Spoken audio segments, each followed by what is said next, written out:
No miten tällainen kotihierontakäynti sitten menee? Et mitä siellä käytännössä tapahtuu? Eli kun on ovi avattu ja meikäläinen on astunut sisään, niin lyödään käsipäivää ja katsotaan paikka, mihin hierontapöytä sitten mahtuu. Ja siinä kun availlaan ja asennellaan hierontapöytää, niin jutellaan vähän niistä syistä, että minkä takia on hieronta varattu, että mitkä paikat on kipeänä ja vähän käydään taustoja läpi, että onko jotain hierontaan vaikuttavia tekijöitä. Ja sitten kun pöytä on pystyssä, niin se vielä desinfioidaan siinä, koska tehdään kotikäyntejä, niin pöytien ja kaikkien tuotteiden puhdistus tehdään sekä tullessa että mennessä, koska siinä välillä ne käy ulkona.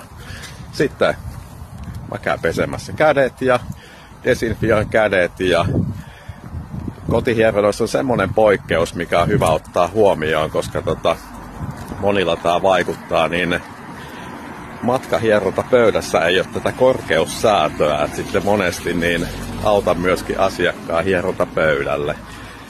Eli siihen voi olla sitten, jos on liikkumisrajoitteita, niin vähän hankalampi könytä kuin semmoiselle sähköpöydälle, mutta hyvin se on aina luonnistunut. Sitten tehdään hieronta. Hieronnan aikana totta kai niin kuin hieroja kyselee, että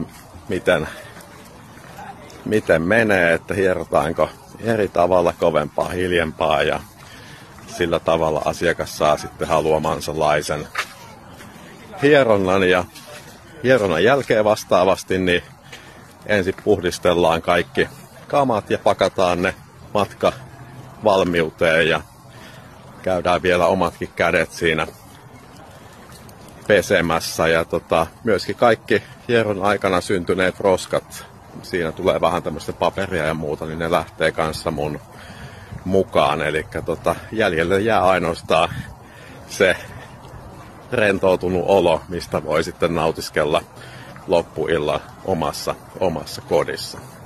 Sillainpa se käytännössä menee.